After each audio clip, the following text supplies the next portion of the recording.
When I say coming back to consumers, it's about insight and intimacy and knowing what people's pain points and struggles are. Sometimes they can articulate it, sometimes they can't. Sometimes you just have to see the behavior and be like, there's an opportunity. How do I fix that rub? How do I eliminate that friction, even if a consumer couldn't articulate it to you? Explore the minds and marketing strategies behind today's winning brands and businesses. Tap into the power of the creator economy with Earned by Creator IQ. Here's Connor Begley. Hi, everyone. Welcome to Earned. Today I've got Christiane Pendarvis. Welcome to the show, Christiane. Thank you. I'm excited to be here. You have just an unbelievable background. As I dove into it, I was pretty excited as I was doing my research. So it should be fun today. Good. I look really good on paper. Yeah, I like that. It's funny, we were bringing on somebody fairly senior in like a VP role because they had like a kind of a mixed interview with one of the candidates.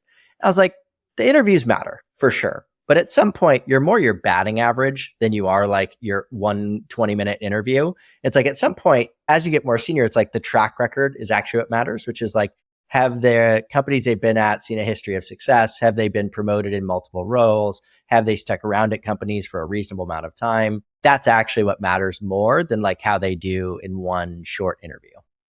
Right. Even LeBron James has an off night. Exactly. So right now you've got big changes happening, which is you recently just joined Pattern, which is Tracee Ellis Ross's beauty brand, as the co-CEO 2 months ago, which is very exciting. Congratulations. Thank you. Since that's so top of mind right now and you're 2 months into this, take us through what is it like to come in as an outside CEO to a new company? And then what do you think will be necessary for it to be really successful, particularly over the next year? Like, what are the areas that you're investing in, both as a CEO and then as a brand? Yeah, absolutely. It can be daunting, particularly when you're coming in the top job. I think I'm fortunate the brand, which has been around now for a little over 4 years, done incredibly well. The team there, in partnership with Tracee, has just built a solid foundation. There's been success both from a consumer perspective as well as on the retailer and partnership side. From that perspective, it's great to come in. It's not a turnaround situation. And so I think you have to approach then coming into a business that is performing well differently than you would as a CEO in a turnaround situation. So for me, the past couple of months have really been about learning, because it's not just a transition to a new company. It's also, for me, a transition from industry. I have not spent my career in beauty. I've spent really the majority of my career on the fashion apparel side. And there's similarities, across beauty and fashion for obvious reasons, but there are a lot of differences as well. So I've tried to take the approach of let me listen, let me learn, let me take in and understand what are the things that have made this business successful thus far. How do I build relationships, camaraderie with the team members, and so that they have an understanding of sort of who I am, before really digging into, here are some fundamental changes that need to be made. It's hard, I will say, though, as a person who's accustomed to driving the business, to sit back and sort of wait. But there's this wait to go faster later. That is the approach that I'm taking with respect to this new role. And it's been fantastic. I've learned a tremendous amount already. In addition to beauty being a new category for me, I've primarily worked for either direct-to-consumer or specialty apparel brands who have controlled their own channels of distribution. So the wholesale piece is a whole nother kind of avenue for me to learn about. And so I try to be humble around there are things that I know I don't know. I don't know what all those things are. And it's really important to listen during this early phase. So to your second part of your question around what's it going to require for me to be successful, part of it is building that solid foundation. But then part of it is also recognizing there are past things that I've done, that I've learned that can be applied here, and to also not lose sight of that. Sometimes I think as an outsider, you can come in with some clarity that once you get inside an organization and you start to drink the Kool-Aid, so to speak, you lose some of that perspective and clarity. And so that will be something that I'll be constantly continuing to balance of, as well as continuing to bring some of the clarity of things from an outside perspective in to continue to take the brand forward. There's this balance of like, I know this works. Like, I feel really confident that this is the right way to do things. And it's because of all of this experience that I have, while also understanding that each brand, each industry, each distribution strategy is going to have its own secret sauce or own correct way of approaching it. And I've seen it, right? Like, I've seen leaders come in and say, this is the way we're doing it. It's like, well, does that make sense? Like, it's good to get that outside perspective, but is this the right approach? It's a tough balance. I'm curious, one of the things, I haven't really done it myself, is this idea of turnaround versus taking over something that's growing very quickly. I know in the past you've had some experience with brands that maybe were struggling when you came in. What is that difference? Like, how do you approach Pattern, which is doing well, growing fast, et cetera, and a brand that's, even if it's a legacy brand, that's kind of having a harder time? Yeah, I think you have to be clear around the sense of urgency, which I think definitely looks different in a turnaround situation. And you don't, in all likelihood, have the same runway to listen and be patient. But you need to understand where that brand is. Is it mission critical? You're going to run out of cash in 6 months, which means that you have no luxury whatsoever. Like, you've got to institute change very quickly. And sort of history and context almost doesn't matter because you're starting fresh from that moment forward. Versus, is it a brand not running out of cash, but maybe been in decline over a prolonged period of time and lost market share to competitors, right? So I think you have to really understand where the brand is to help guide the approach that you want to take, and therefore to govern, like, how much runway do I have? How quickly do I have to institute something dramatic? And there are times where it'll probably seem to people inside a company, if a company really is in distress, that someone comes in and just completely wipes the slate clean. And oftentimes that's what's needed. Yeah, I guess we went through that to a lesser degree where we had like an external event that caused an incredible amount of distress. This is like back in 2018. We lost all access to Instagram data. Turns out Instagram is pretty important to us. We saw a huge churn. We'd been doubling year over year for like 4 or 5 years in a row. And then went from that to like, actually, we're going to cut 40% of our revenue based on what we learned. And we're in the middle of fundraising, so we didn't have the luxury of a lot of cash or a lot of runway. You had to operate very quickly, but you figure it out. So you're coming off of what I have to be imagine is considered a fairly big win as well. So prior to Pattern, you were the co-president at Savage X Fenty, right? Rihanna's brand. And so I would imagine when you joined that brand, it was fairly small. I don't have the exact numbers, but it grew quite quickly. What would you say outside of Rihanna, the person, what do you think were the factors that led to the brand having so much success?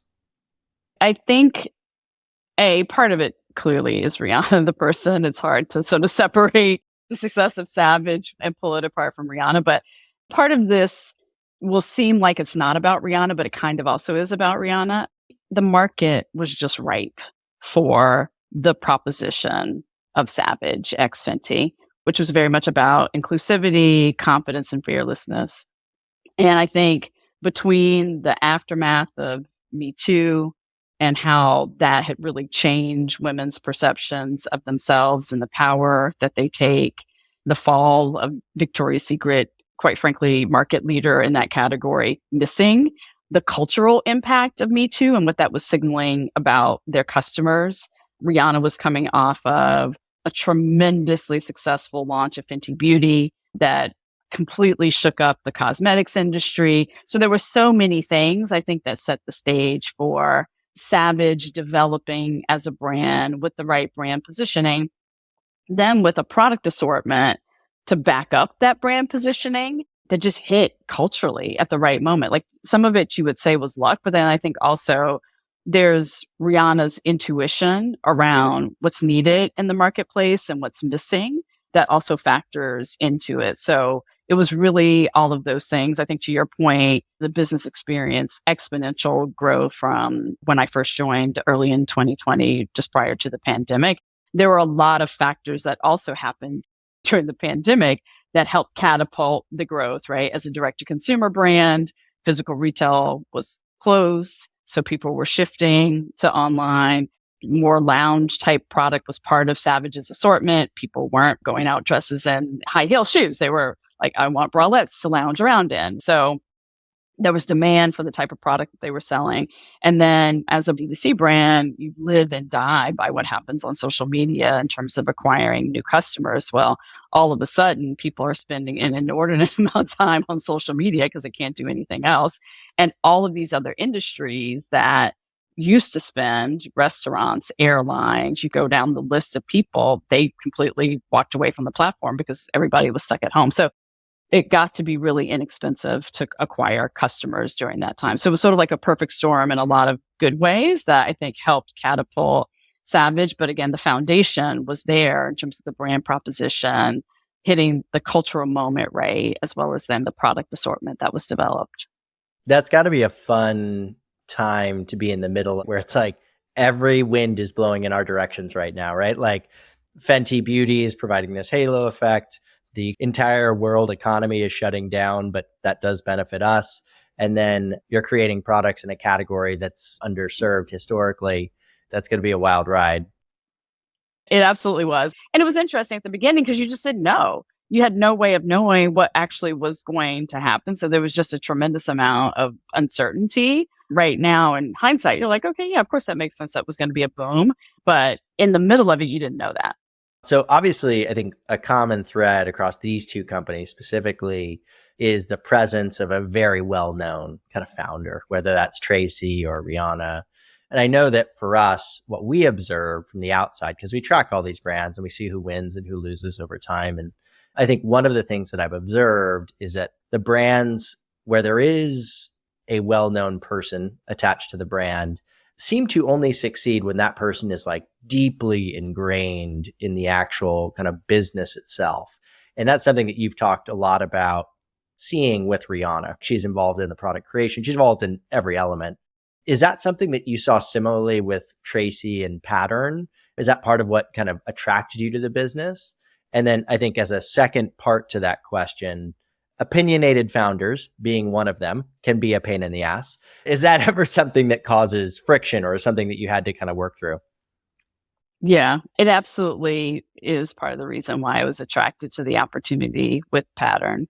I think, to your point, when people are genuine and authentic, it translates. When it feels like a licensing deal or I'm just lending my name to something that's not really created organically from my essence and my ethos, then that comes across. I think particularly with Gen Z consumers, like they can see through created in a boardroom or war room marketing story very clearly. I think what you get both with Savage X Fenty as well as with Pattern is founders who were grounded in an opportunity that I personally can relate to, that I know people within my community can relate to. That's obviously how Rihanna founded Fenty Beauty. Same thing translates into Savage X Fenty. And I think when you look at someone like Tracee and what she's created with Pattern, she talks about this very publicly. She's had this concept of a hair care brand geared for the curly, coily, and tight texture community since she was in high school. So this has been a passion for her, personal struggles of people not knowing how to care for her hair, not finding the right products to care for her hair. As an actress, obviously having people on set who didn't know how to care for her hair. So it's been a very personal struggle for her. And the idea of what if I could only have, and the fact that then she took 10 plus years to build this brand. But when she first started working on the pitch and her brand kind of vision for her Pattern, it was over 10 years ago. She got a lot of no's of people like, oh, it's a niche market. Well, we don't really want to do that, but we'd love to have you as a spokesperson. Like she got those kinds of comments. So I think coming back to your question, because of that genesis of this brand, I knew that it had legs. It resonates with consumers because she saw me in the need that she personally had and that she knew there was a community out there that shared that same need. So that's very important to me. I think particularly now that I'm later in my career, I will just say. It matters a great deal to work on a brand that to me is purpose driven. And both of those two brands are very much purpose driven. So that was one of the reasons that attracted me to the category. I was very interested in beauty as a segment. I've loved my career in apparel, but I also felt like it's time for a different category, a new growth opportunity for me personally, as well as to step into a CEO role. Like obviously as the co-president at Savage was responsible for the day-to-day business, but it does mean something a bit different to be in that top spot. And I was just ready for that opportunity. And to be able to do it with someone like Tracee on a brand like Pattern was sort of the trifecta for me when the opportunity came around. Yeah, I think it's a really special opportunity for a variety of reasons.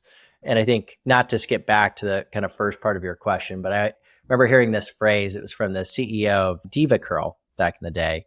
And he said, ask a girl with curly hair about her hair and she'll tell you about her life. It's like that deeply ingrained in your identity. And so I can see why she's so passionate about it for so long.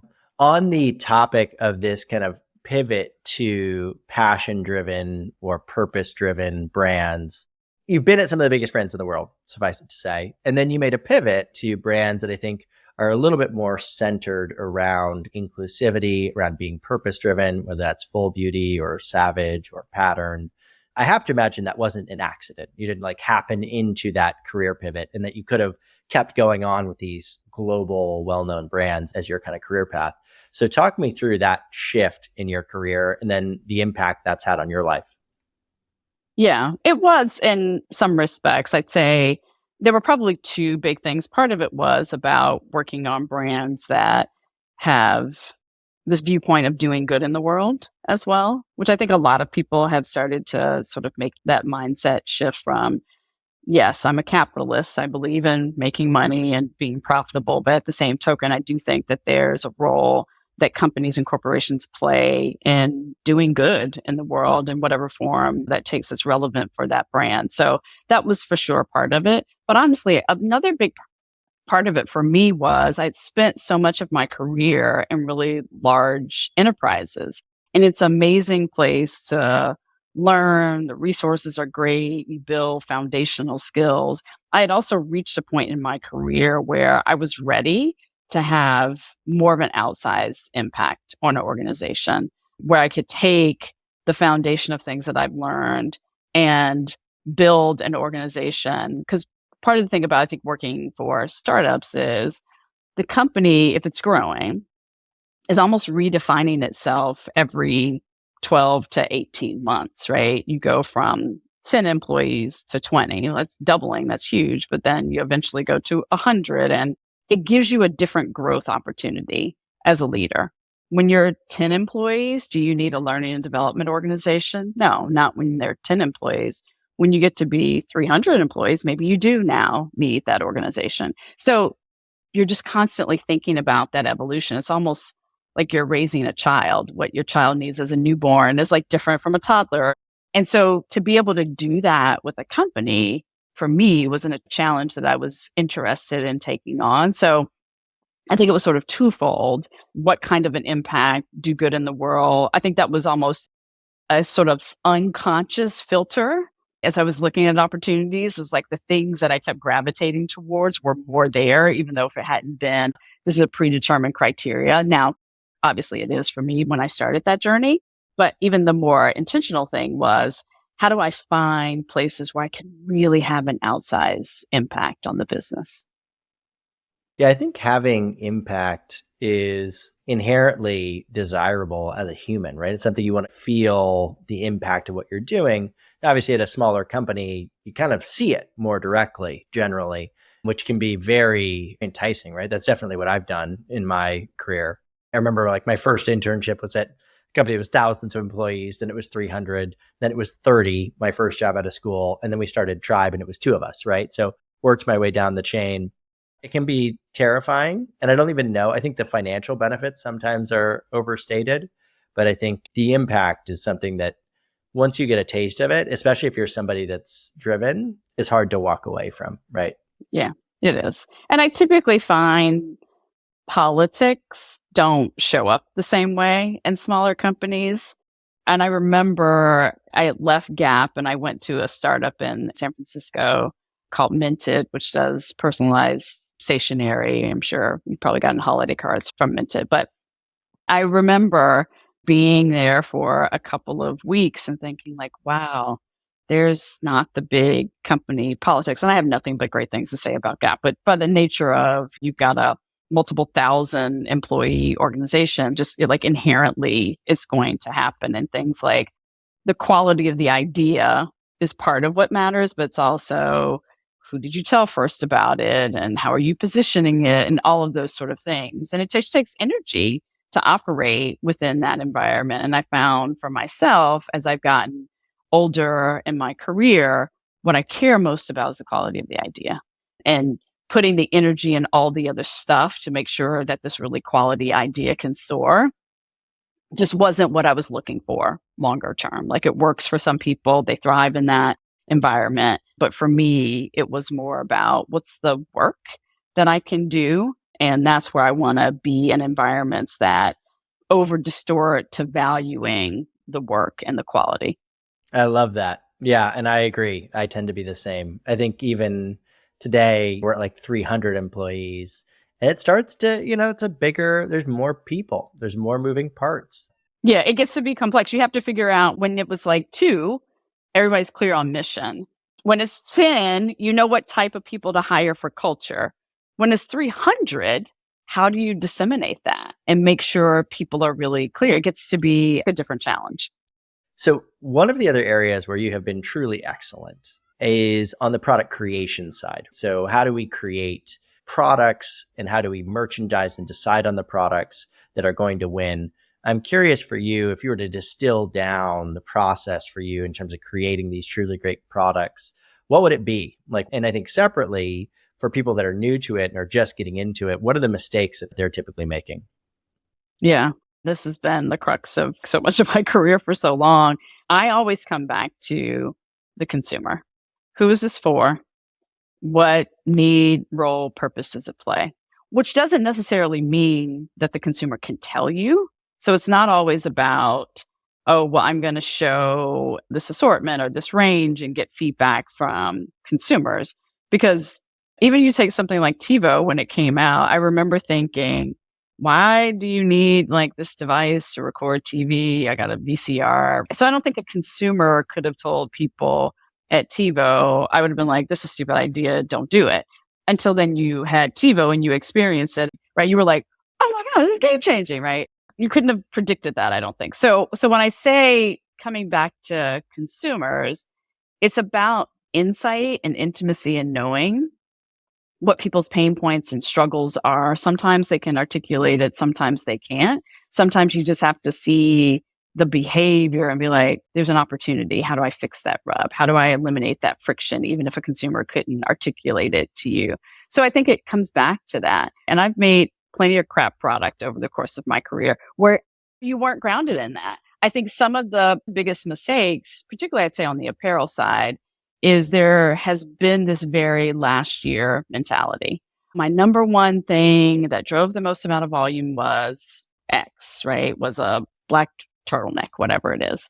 I got to have an update to that black turtleneck.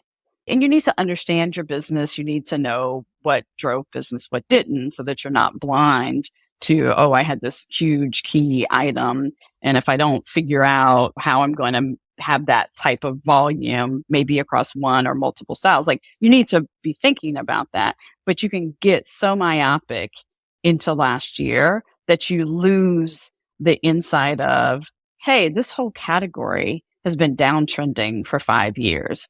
And it's a 2% down, then a 5% down, then a 7% down. It doesn't look huge, but you wake up 5 years later and you're like, it's 40% of what the business used to be. So I think you have to make sure you're seeing things from a broader picture and not fall into that LY trap. The other common mistake that I see is this desire to constantly reinvent and do something new that, again, is not grounded in what about the consumer. We used to have the saying, particularly on apparel, of one too many design details. Like, how many things are on here? Like, you're adding this bell and this whistle, and you think, well, that makes it better, and I can charge more for the item. But is it one too many things? Like, adding those things from a design perspective for the sake of design because it's a trend, or that again is losing sight of being grounded ultimately in the consumer. So I think that's always the most important thing. I love that. And I love the idea of being grounded in the consumer, right? I think that's something, it's the whole like Henry Ford had asked people what they wanted. They would have wanted a faster horse, right? And he's like, well, I'm going to create a car. Totally different idea. But you're solving the problem of like, how do I get people from here to there faster? That's the actual problem. So one of the things that we've observed, and I think this is where the kind of product creation world and the kind of social media influencer world collide, is one, creators, they tend to be experts, right? Whether this is fashion or beauty, like they know every brand, they know all the styles, they know every product in that category. Their job in some ways is to evaluate these products and talk about them and what they like and what they don't like. And so something that we've seen as a trend or as a pattern is getting those people involved in the product creation process, either as a kind of part of the feedback loop or as like actual co-creators of the actual product, whether it's a collaboration or otherwise. Is that something that you've played around with? Is that something that you've thought a lot about? How have you seen that work or not work in the past? Talk to me about that. Yeah, I think it's so amazing, quite frankly, having spent so much of my career within merchandising, the avenues for connectivity to the end consumer that creators and influencers play. I think it hasn't been done well on the apparel side, and I haven't ventured into that, like in terms of my own personal experience. I think part of the rub on the apparel side is the cycle of seasonal collections that honestly has you constantly on a treadmill of, you've got probably 5 seasons in development of some stage at all times, from early concept to working on samples to production to on the water to in the store. Like, there's so much going on. And I think that cycle is hard to figure out. How do you inject these moments of getting that firsthand feedback and involvement from people like creators? I think on the beauty side, beauty has done a much better job of that. I think part of it is also sort of the nature around beauty, that there are really stellar influencers that do, to your point, have so much insight into product works, advising consumers, that they become almost a natural conduit of who do you go to think about what's a missed opportunity within the marketplace and what do they personally see as a need. But I think it's a really big opportunity for fashion apparel to sort of figure out the same thing and how to have that be more organic. I've seen really some interesting partnerships. Like, there was the partnership that Coach did with Juve Consulting around Coachtopia that really involved the circularity around sustainability, as well as just the influence of consumers, influencers within Gen Z to really create something distinctive and unique.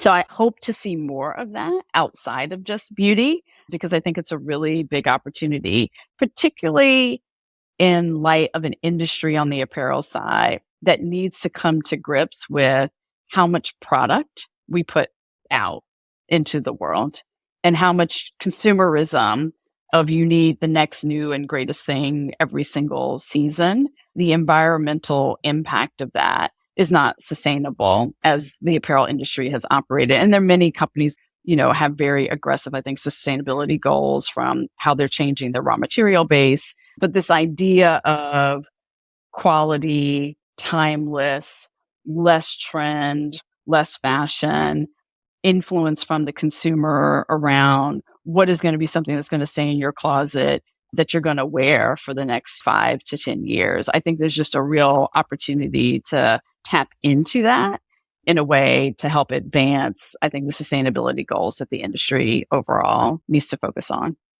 Yeah, it's a tough situation because I think that they need to focus on it, but I think the incentives to provide something that's like cheaper, faster, more on trend, more today are like a strong pull in the opposite direction.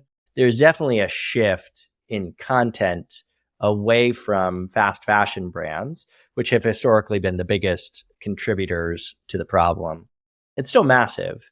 They've also been the ones that I think historically have been the most forward leaning from an influencer perspective. Like, hey, Kylie Jenner wore this dress, we're going to knock it off, or actual collaboration. So it's a sticky problem. I don't know the right solution. I think the industry is going to have people who stand out on a position of leadership in setting the tone for how the evolution happens. What I personally love, quite frankly, about Gen Z, the thrifting culture was so foreign to me. But I love that, honestly, because I think there's this recognition of there's a lot of waste that happens in apparel. People wear a fraction of the clothes within their closets and it just sits there. And so I love what so many of these companies have done around, let me commercialize this and push it forward so that we have a different relationship with clothing and fashion in a positive way for the environment. And I think Gen Z, I have lots of friends who have kids of that generation. They're like, going to go thrifting. They want the find for this one great item and they'll come back with a bag full of stuff that's for $25, which is like what you would fast fashion prices, but it's not new merchandise out there. It's giving that product a second life. So I personally feel like Gen Z to some degree is going to be a little bit hopefully of a savior for us around this, having a different relationship with like fashion and clothing. Yeah, I agree. I hope they continue to push that direction. One of your other superpowers, I think, is on the retail side. And I think these are all deeply connected, whether it's merchandising, product creation, kind of retail presence. Going back to an interview you did with Goldman Sachs in 2021, you said you expected there to be a tremendous change in retail over the next 3 to 4 years at that time with these kind of digital and physical worlds coming together. I'm curious, do you feel like that's taken longer than expected? I feel like the promise of it's there, but it still hasn't gotten there. It still feels like separate worlds. What's your opinion? Totally agree. I still think it's taking longer than anticipated. And I thought to a degree the pandemic would hasten some of this because I think the reality for a lot of retailers that have large brick and mortar presence is they've got 5-10 year leases. You've got a 500 store chain, the capital investment of bringing digital technologies into the physical store is massive. It's high. So I felt with some of the store closures that happened, the contraction within physical retail space that was going to give companies an avenue and make it easier for some of those transitions. But I definitely do think it's taking longer. What I think has been interesting around this is more of brick and mortar retailers really questioning what type of store do I need? Where does it need to be? What size does it need to be? And some of those things to sort of reflect the changing dynamics of how consumers are shopping. So whether it's, the smaller format Target stores that you'll see in more urban locations, what Nordstrom have been doing around Nordstrom Local. I think you're seeing some of those evolutions that reflect changing and different dynamics as opposed to a cookie cutter. Here's what one size fits all looks like, and it's small base and it's suburban and it's all the things. But I am surprised around how to bring some of the goodness that we see from a digital technology perspective into physical retail. That's still taking longer. Some of it could be that people who are running those institutions grew up as stores people. And so you still need more influx of people who come more from a digital perspective to end up being, say, leaders of these big organizations to really sort of push forward those two things. But it definitely is taking a bit longer than I anticipated. What's exciting, I think, that I've seen that kind of gives me hope, honestly, is what's happening from a gaming perspective. Like I was looking at some study, McKinsey, where they were ranking, like in popularity, the top brands among younger consumers. And Gucci was like top 5. And it's like Nike, it's like all the stuff that you would expect to see. And it goes back to their partnership with Roblox and what they've been doing on Roblox. And I do think gaming to me is an interesting foray because it's bigger than movies and music combined from an industry perspective. It's significantly less male dominated when you look at the younger generations. Like I have 10-year-old twin daughters. When they're on their device, when they're on an iPad, they have a game open in one window and they may be watching something or listening to something, quite frankly, streaming because they're not really watching it because they're playing the game. Or they'll have a Switch. Like they spend probably more time actual gaming than consuming entertainment. And they're girls, they're 10, right? When I was 10, it wasn't the same. Gaming had decidedly, I think, stronger male bent and skew. And so I do think some of the things that brands are doing and thinking about what environments they're showing up within games is really interesting and could be like the avenue that breaks through in terms of how they're thinking about physical and digital together. And there's concepts out there around how do you have an in-game experience that then translates to something like in a physical space.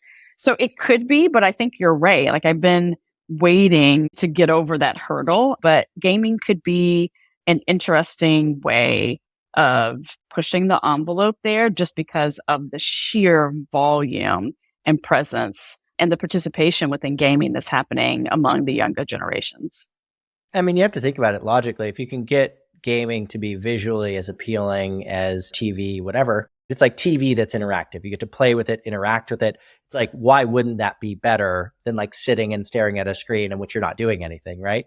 And so I do feel like this is one of those, like I'm starting to age out of like having direct experience there, which is a weird concept just on a personal level to be like, that is not my generation. There's now generations below me that are so far removed that I'm not even exposed to them. It's terrifying to like have those blind spots. One thing I do think, I'm going to see if you can answer this question for me, because it just seems so obvious to me on this idea of digital and physical integrating is like, when I'm on an airplane and I'm looking at movies, there are some airlines where it like shows reviews, like, hey, here's the reviews, here's the scores. And then you have some that don't. And it's like impossible to choose a movie when I don't have reviews for me personally, right? And like, how do I know which one's good, which one's not? It seems so simple to integrate reviews, possibly a few videos, like stick an iPad in a Sephora, 25 of them, and allow me to see like what people are saying about this product without having to go on my phone. Why has that not happened? Like, why is that not like a thing yet? Yeah, I mean, there are people who are dipping their toe into it. And again, part of my hypothesis is when you start thinking about, well, how many devices do I need across all these different stores and what's the capital investment? And those decisions ultimately get made based on an ROI. What is that going to do in terms of increasing the bottom line? And can we justify the investment? There's some of that. I think that absolutely is happening. And then I do think some of it is people in leadership at some of the big brick and mortar who like we're stores people and not fully understanding the capabilities that digital can bring to bear in a physical environment. And to your point, being disconnected from how younger generations think about purchase decisions, right? Reviews are mission critical, and not just reviews in general, but I need to see a review from somebody that's my size if it's apparel. Or I need to see a review for someone with my skin tone if it's cosmetics, or my hair type if it's hair care, right? It's not just reviews in general. It can't be that. I need to be able to filter to find someone that is like me and then can attest to this product. So the ability to have that type of data to drive purchase decisions is incredibly important, I think, for younger generations, because it's not just like I'm Gen X, I don't game. My kids are all the time like, do you want to play Zelda? I was like, nope, I don't want to play Zelda, but I appreciate you wanting to try to include me, but I need to be curious about this group and not put my own experience as, well, this is indicative of everyone else's or every other consumer's experience. When you're constantly curious around, I want to learn and understand, to some degree, like given my generation, it's almost like an anthropology project of like, let me study Gen Z in the wild, like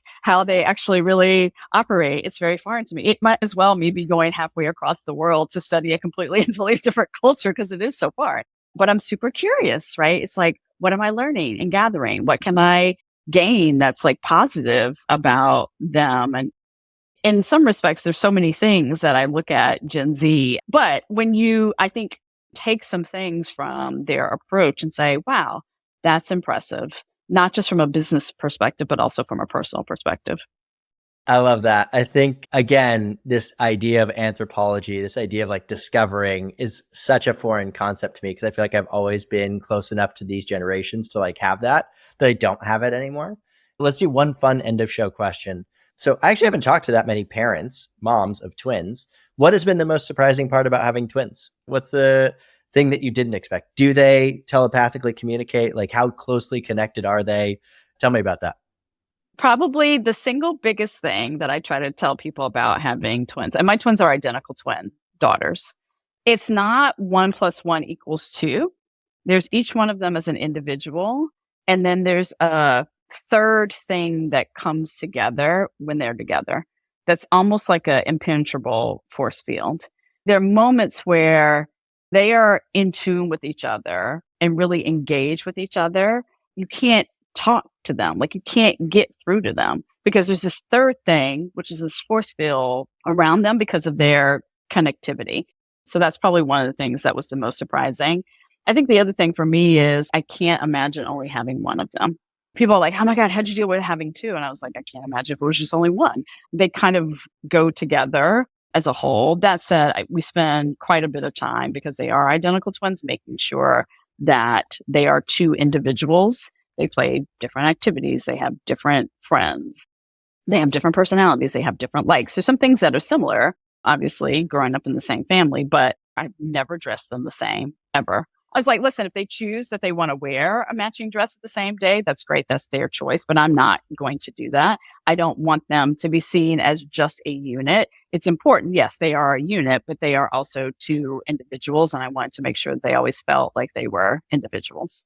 That's an interesting challenge. Like you want to foster this deep connection that they have, but you also want to make sure that they can be special in and of themselves. Well, I so appreciate you taking out the time today. This was a lot of fun. I learned a ton. We didn't get to everything we wanted to, but that's okay. So thank you again. Congrats on your success. So impressive.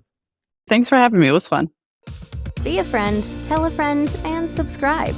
Earned by Creator IQ. Creator IQ is your all-in-one solution to grow, manage, scale, and measure your influencer marketing program.